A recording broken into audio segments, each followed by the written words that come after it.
All right, viewers, those are the headlines and our top focus. US, Egypt, Qatar and Turkey have signed the Gaza Declaration at the Gaza Peace Summit in Egypt. US President Donald Trump, along with Egyptian President Abdel Fattah el-Sisi, the Emir of Qatar, Sheikh Tamim bin Hamad Al-Thani, and Turkish President Recep Tayyip Erdoğan have signed a declaration meant to cement a ceasefire in Gaza hours after Israel and Hamas exchanged hostages and prisoners. Now, the summit has also been attended by several world leaders, including UK's Keir Starmer, French President Emmanuel Macron, Canada's Mark Carney, UN Chief Antonio Guterres, Italy's Giorgia Meloni, Spain's Pedro Sanchez as well. World leaders have posed for a family photo at the summit as well. We'll try to put that photo up in a while, but in the meantime, President Trump has stated that this peace summit and the signing of the document is a tremendous moment for the world, and that the document in itself is very comprehensive and lays out rules and regulations. Listen in. Everybody, this is a tremendous day for the world. It's a tremendous day for the Middle East. And you can see that this is probably the greatest assemblage of countries in terms of wealth and power maybe ever assembled. And it's just an honor to be a part of it. We're going to be signing a document that's going to spell out a lot of rules and regulations and lots of other things. And it's very comprehensive, but we've already signed documents in the Middle East and having to do with Israel and Hamas and just about everything else. Meanwhile, Egyptian President El-Sisi has stated that the Gaza deal opens a new era of peace and stability for the Middle East. He's also added that Egypt will host a conference on the reconstruction of Gaza. Listen in.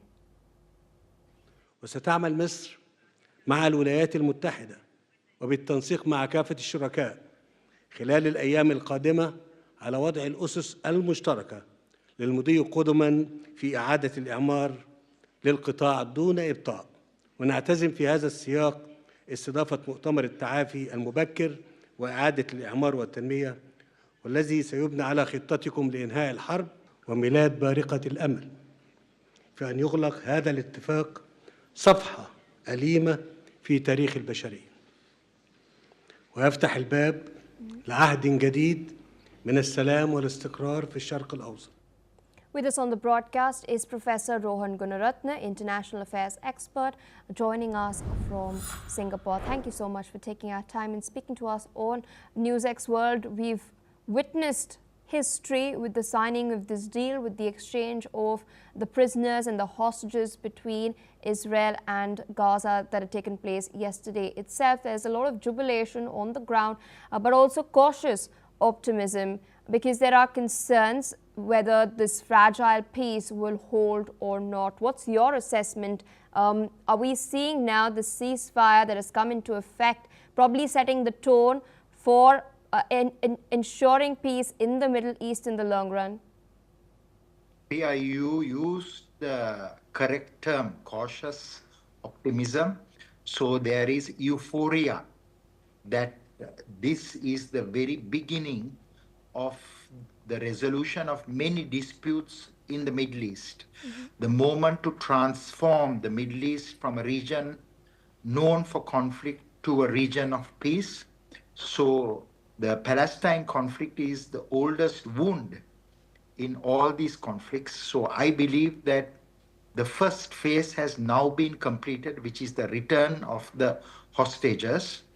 The second phase is the most challenging phase, which is the disarmament of Hamas and its associated groups, because I have been looking at the statements issued by Hamas and the other groups, and they are unwilling to do that. So President Trump will have to work with Egypt, with Qatar and Turkey, as well as other countries, to ensure that the terrorist groups that staged the October 7th attack is disarmed, because as long as those groups are active, there will be no peace. Of course, the third phase is one of demobilization. That is, these groups will demobilize and a respectable government will start to rule Gaza, where they will not do terrorist attacks, will not go and abduct people, will not go and kill, maim,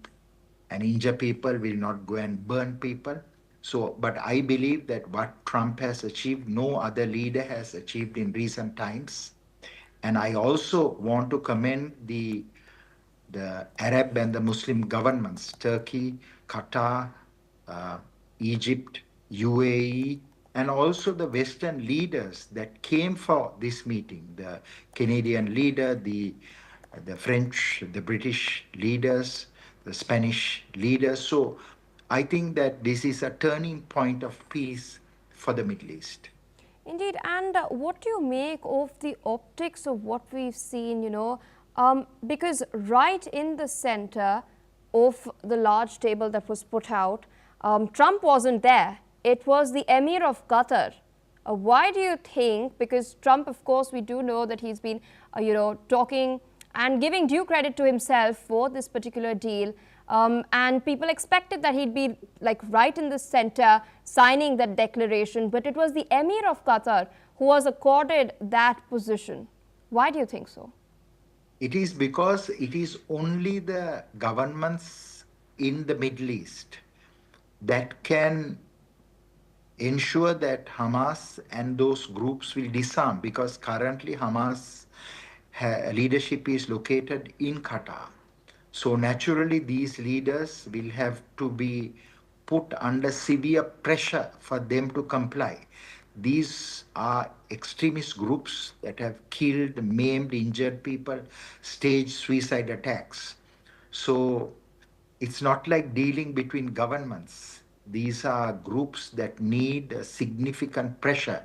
So those Middle Eastern governments that have the authority, that have the gravitas, can work with these groups. So Trump was very smart, and Netanyahu was even smarter. Netanyahu was invited for this meeting, but he didn't go for this meeting because he knows the challenges facing those Arab countries, those Arab regimes, and the Muslim regimes, that is Turkey, of working with these groups and telling them that this is not the way for you to live by killing and maiming and injuring and raping and abducting people, but to live respectable lives. So I think that Trump understood it. He's a very clever man. He's a deal maker. I know there's a lot of criticism against Trump, but this certainly is something where the US president, US government, and those governments that participated in the summit should be praised for. Requesting you to stay on with us, sir, as we're tracking some further updates regarding the summit itself. US President Donald Trump has also declared that now peace is being achieved in the Middle East. French President Emmanuel Macron has hailed the summit as a historic day after the release of hostages in Gaza. He stated that world leaders are now preparing to engage with the United States and Israel to ensure international monitoring of the peace operations. Listen in to what both leaders have said. Together we've achieved what everybody said was impossible. At long last, we have peace in the Middle East, and it's a very simple expression, peace in the Middle East, and we've heard it for many years, but nobody thought it could ever get there, and now we're there. C'est aujourd'hui donc une vraie avancée, une étape décisive. Maintenant, nous nous sommes aussi mis en ordre de marche pour préparer la suite. Et donc, dès demain, poursuivre les opérations humanitaires telles qu'elles ont commencé, mais les accélérer. Avec une coordination euro-arabe qui sera faite. Et nous allons engager avec les États-Unis d'Amérique et Israël pour nous assurer qu'il y ait un suivi international de ces opérations, parce que le grand danger, c'est qu'elles puissent être régulièrement bloquées et que l'aide humanitaire puisse accéder dans les meilleurs délais, en tout cas continue de se faire en temps réel avec les... Meanwhile, Brazilian President Lula has also welcomed the declaration, and UK Prime Minister Keir Starmer has called the summit in Gaza historic, stating that the ceasefire is a real tribute to President Trump. Listen in to what both leaders have said. Segunda coisa que eu estou feliz é porque antes tarde que nunca, finalmente, parece que se encontrou uma saída para o conflito Israel e o palestino. Me parece que há muitas possibilidades do acordo ser definitivo e eu acho que isso é muito importante. Não se vai... It's a historic day, and it is a real tribute to President Trump that he has got leaders to this position. This has been tried for many, many years, and stepping away from the personalities, this is a huge relief for hostages and their families, huge relief for civilians in Gaza, all of whom have been through unimaginable grief. Still with us on the broadcast is Professor Rohan Gunaratna. Sir, we've seen what these world leaders have had to say. All of them have been echoing one thing, that what we've witnessed is history. Does this moment then at least open a window towards a two-state process down the line? Because we've recently seen several European nations recognize the state of Palestine too. Yeah, I am very happy that you played that clip because it demonstrates two things. One is, for many Western countries, it was unthinkable that there will be peace in the Middle East. But the Arab countries and the Muslim countries of the Middle East and elsewhere also believed that it was unthinkable. But Trump has done it. He has used pressure. He has used force. He has given various incentives to various governments so that these governments will ensure that there is no return to war, there is no return to conflict. And that is all because Trump is a very unconventional leader. He's a deal maker. He's a businessman. He's different from other statesmen that have a certain protocol and a procedure to engage in negotiations, in mediation and in arbitration. And this is the result of thinking outside the box. But certainly phase two is a major challenge. It requires an Arab voice and an Arab face. And that is what Trump has done by giving the first line of leadership in phase two to those leaders that came for the summit from the Arab and the Muslim world. With regard to the two-state solution, let me share with you that the Western leaders made a huge mistake by trying to acknowledge a two-state solution without a deal.